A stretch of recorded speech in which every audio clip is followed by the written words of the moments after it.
Is there such a thing as a child learning too fast? Well, yeah, if you are the parent who is homeschooling a gifted child and you're finding that your child is blowing through a year's worth of planned curriculum and work and learning in just a couple of months, then yeah, you kind of feel like there is such a thing as a child learning too fast. And what can you do about it?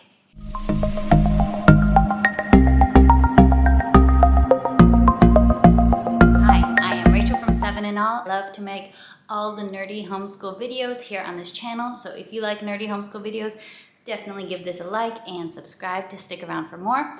But today we are going to talk about how do you deal with it when your gifted child is just moving so fast that you kind of can't keep up with them, or they're moving so fast that they're burning through all the work that you've planned. What can you do, especially during these early elementary years when you start to realize that a lot of the curriculum designed for, say, kindergarten through third grade was definitely not designed with the special needs of gifted learners in mind?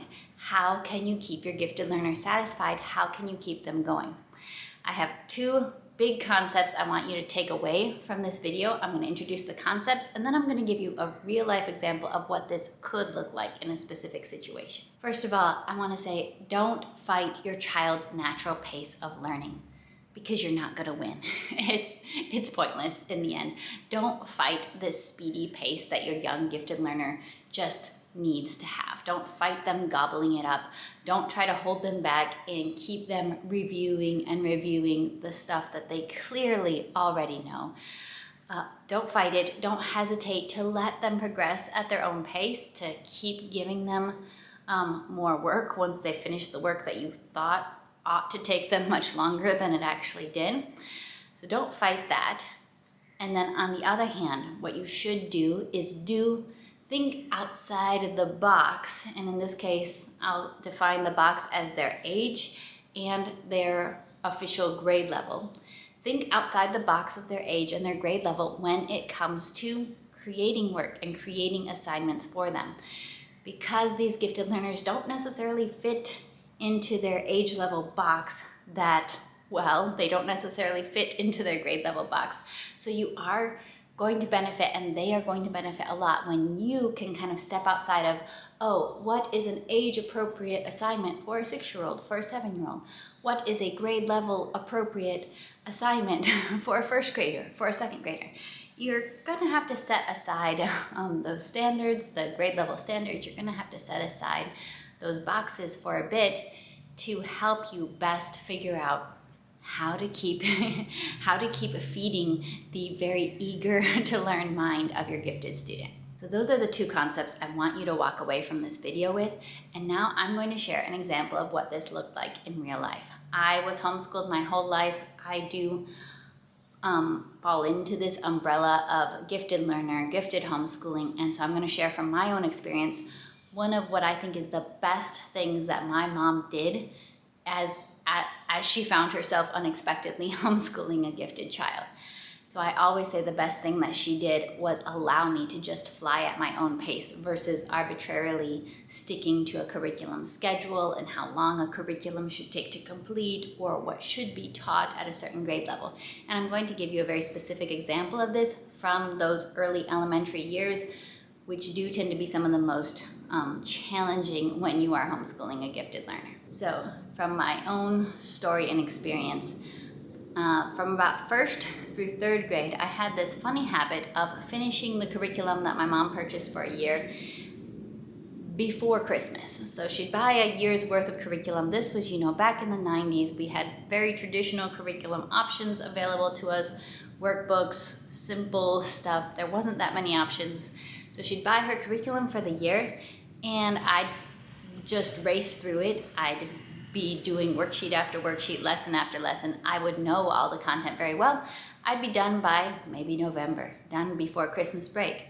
And this is of course before the internet, when you can just click easily, order more, find free printables, expand on things with videos and interactive lessons. So we didn't have the resources that today's internet offers for being able to beef things up, slow things down, add things on.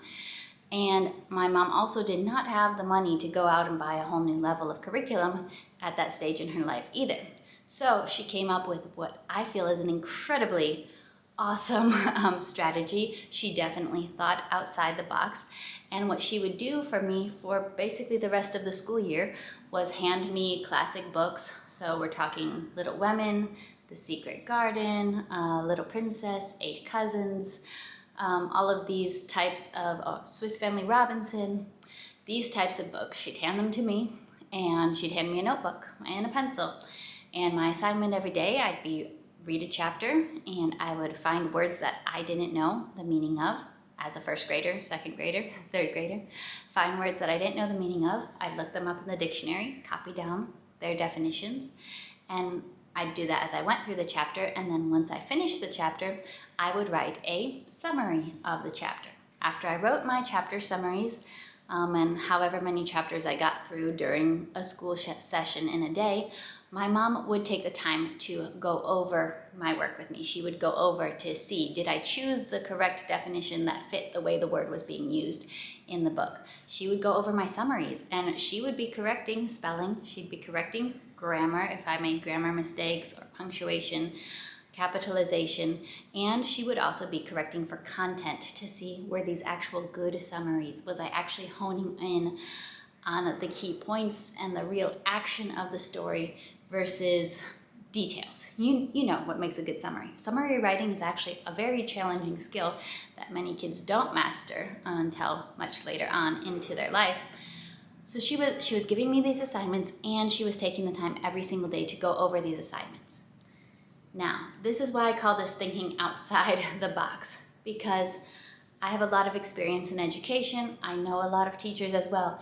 You ask any teacher or any experienced homeschooler for that matter, is assigning a first grader to read a classic book, look up definitions in the dictionary, and write chapter summaries at grade level appropriate or age appropriate assignment?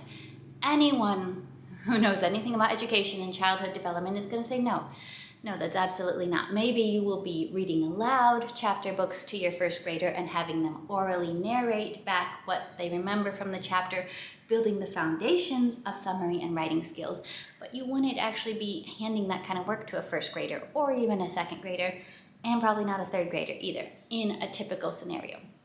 In addition, if you were giving an early elementary student this type of assignment because they could handle it, you also probably would not be doing very heavy correcting of the work. You would just be getting excited about them putting words on the page, putting sentences together. You wouldn't be doing a lot of nitty-gritty work on the spelling, on the grammar and capitalization, and on the content of writing a really solid summary.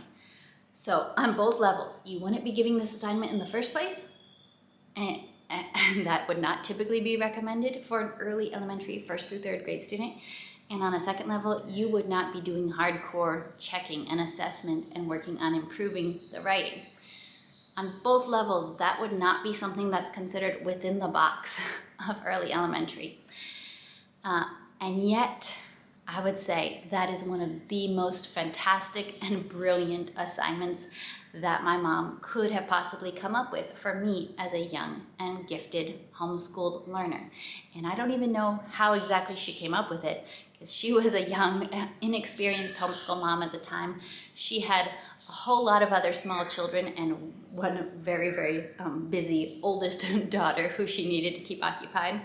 So she came up with this plan. I think it was incredibly brilliant because I learned so much from the reading, from the synthesis of information, from the opportunities to be physically writing and spelling, and even from having my work corrected. I was able to learn very, very quickly how to spell because my spelling was being corrected. I was able to pick up on these grammar concepts from having them corrected, and my summary skills, which are foundational to almost all writing skills, almost all cohesive writing skills, where you need to be able to explain what's going on, build on things. Most academic writing skills can be traced down to being able to create a solid summary. And I learned that at 6 and 7 years old. I was able to. Now, giftedness looks very, very different from one child to the next. So my mom was able to look at me and see, okay, she's a fluent reader. She has the capacity to write. Not that I knew how to spell everything, not that I knew everything about writing. I still had a lot to learn, and I learned it through doing this. But I had the foundational skills necessary to sit down and do an assignment like this. For other gifted learners, maybe they don't, maybe their reading skills are not equivalent to what they could write. So I'm not saying to use this specific example and have all your young gifted children start writing chapter summaries. I'm trying to use this as an example of letting your child fly at their own pace, not worrying if they're going to finish up all the curriculum you have for them by November. And maybe the answer is that you do go ahead and buy the next level of curriculum. Maybe the answer is that you do find more printable homeschool curriculum that you can use to fill in the gaps. The answer is going to look different from one gifted child to the other, but this is an example of what it looks like to just let your child fly at their pace. Let them finish that first grade curriculum in half the time it should have taken. And then when they need more, look at what they can do and look at what will really challenge them and give them that. And do challenge them. Don't just sit there being like, wow, you know, my first grader can read The Secret Garden and write semi-okay chapter summaries. But my mom knew that that was not actually enough of a challenge that I could handle having my spelling corrected, having my grammar corrected, having the actual content of a summary corrected. She knew that I could handle that at that point, and so she gave me that. And that actually was what created the challenge that allowed me to level up in my skills and to realize, hey, I don't need to be too content at this level. I can keep improving in my writing and in my clarity in my use of language. So the exact assignments and the exact ways that you extend and add to a gifted learner's education are going to look very different from one learner to the next. With your more math gifted kids, it's going to be completely different. With your more science-oriented, the ones who are just so focused on science, that's also going to look very different. But you can apply the same concept of be willing to get outside that first grade box. Be willing to get outside that second grade, that third grade box. Now, I will say by the time I hit around fourth grade, my mom had been able to find more challenging curriculum for me. She'd been able to add in more subjects like foreign language, like musical instruments, like a wider feast and a wider variety of subjects that I was able to do. So at least in my own story, I did start slowing down on completing the core curriculum because I had a wider feast to complete during the day. And I also, by that age, kind of developed more hobbies in handicrafts and in doing my own reading for the fun of it. So in my case, it did get better as far as not speeding through curriculum so fast as I aged up, just because I was able to start diving into a wider range of activities. So you may experience that with your gifted learners as they get older, or they might also just continue to speed through, and you might have to continue with heading in more and figuring out how to manage this pace, how to work with their pace and not fight against it. I'm rooting for you out there. This is an adventurous, wild ride homeschooling a gifted learner. You can chat about it in the comments below, some of the ways that you have had to think outside the box of your child's age and outside the box of their grade level to adapt homeschooling to fit the needs of your learner. All right, I'll see you next time. Bye.